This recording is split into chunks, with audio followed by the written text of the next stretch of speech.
Athena and I are here to say hi and give you a quick update on what's happening on the homestead, aren't we, Athena? Athena wants some attention. Hi, Athena girl. You're the naughtiest puppy. You're the naughtiest puppy. You are, but you're so stinking cute. And you're sweet when you want to be. But you're the one that causes the most trouble out of all the dogs. I love you too. I love you too. Yes. You know what I'm saying, don't you? You know what I'm saying, don't you? Hi, dear friends. Today was my first day back teaching, and it was a successful day. Excited to be back, though I wish my break was a little bit longer than it was this last time, but that's life. I am relieved that I am recovering from COVID. I just wanted to give you a little update on what's going on with my little garden area that I started. It's going slowly but surely. So my son weed whacked this area here, and now we need to move after they mow this, after my boys mow this area up. We're gonna arrange those two raised beds. One here and one here. That one will go here. And I think I need to put this fence around because otherwise my dogs will knock everything over and they will dig, as you can see that they've done here. My dogs love to dig. In an effort to try and prevent them from digging, I think we're gonna have to we're gonna try this temporary fence, or I may resort to what I did over here. Let me show you what I did over here. But before I show you over there, I'm gonna show you some of the flowers that I plan on putting in those raised beds, because I would like at least one raised bed with flowers would be nice. So these attract my favorite bird, the hummingbird. And then I think these will come back, but I'm not 100% sure.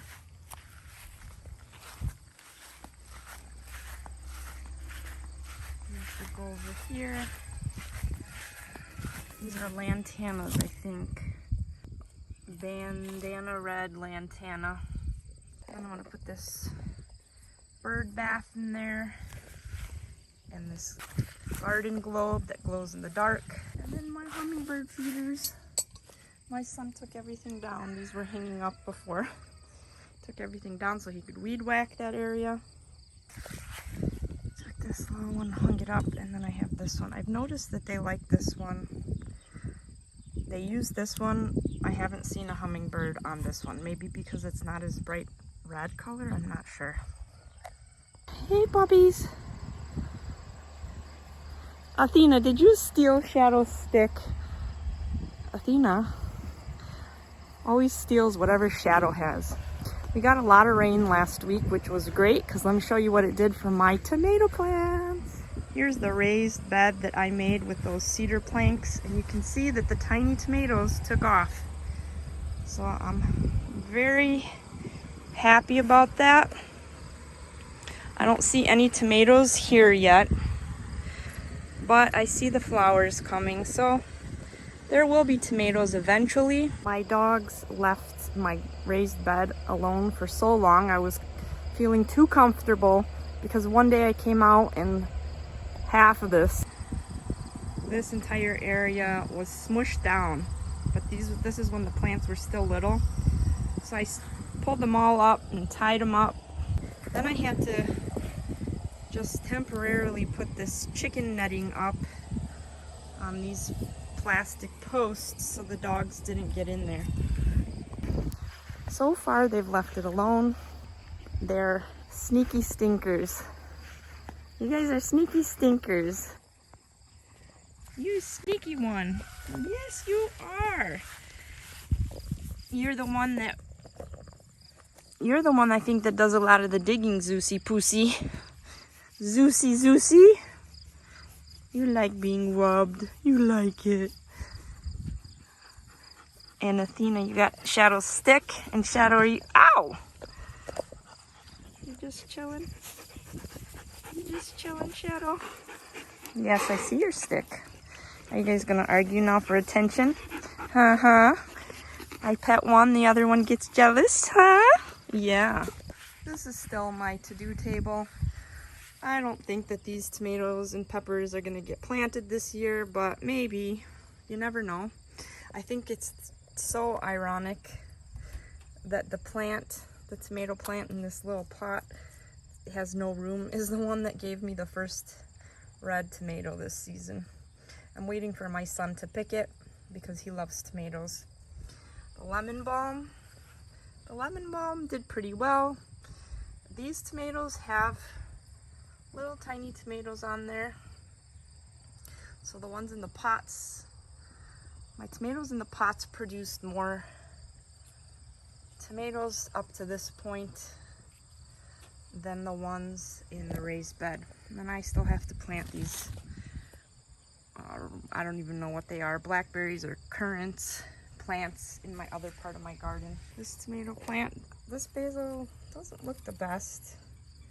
I'm not sure what's going on. This basil doesn't look the best. I'm not sure why this is turning brown. If anybody has any ideas, I don't know if it's because it's in this metal. But this one too. Here's my sage that I'll dry out. Oh, there's a nice cluster of tomatoes that will turn red soon.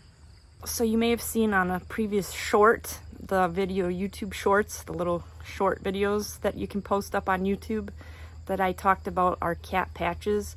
Our cat Patches disappeared over a month ago.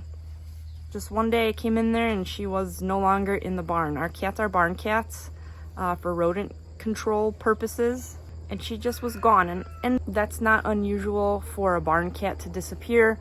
Sometimes they'll disappear for a day or a couple weeks, but they usually eventually come back. She wasn't coming back, and so I thought something must have happened to her, because sometimes things happen to barn cats. They're out and about and they run around. They go on the street.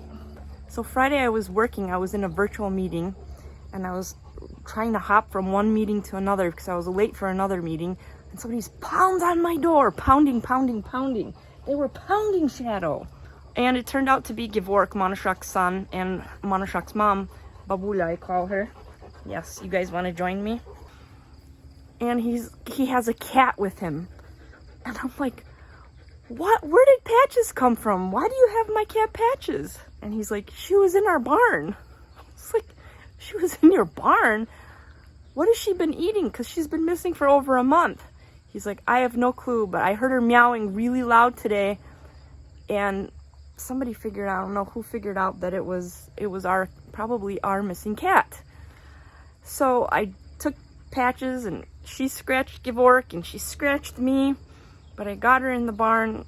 She was fine. She just was a little freaked out that she was being moved, I think. And so I got her back in my barn. So I put Patches in the barn, and our other cat, Delilah, they were chill with each other. Patches started eating right away, so I understood that she probably hasn't eaten. I don't know what, the poor cat was surviving on mice. She hadn't eaten in a while.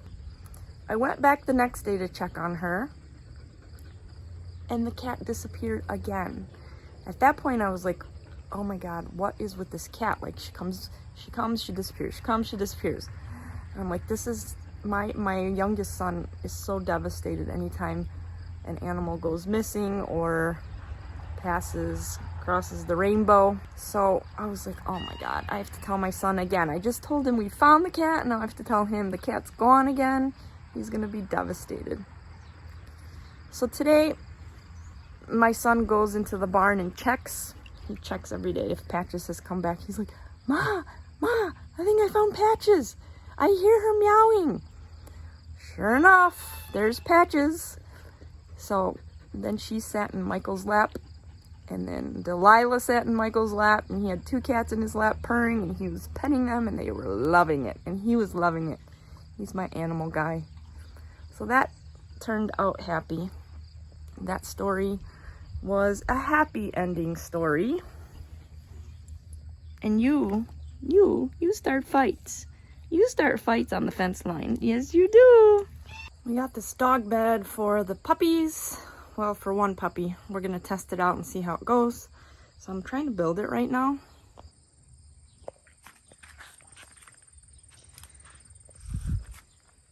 My favorite thing in the whole wide world is directions. It's supposed to look like that when it's done. So hopefully the dogs like it. I think it's more for Shadow. Shadow, is this gonna be your bed? Thanks for joining us. Be well, friends. Stay safe, and we'll catch up with you soon. Bye-bye.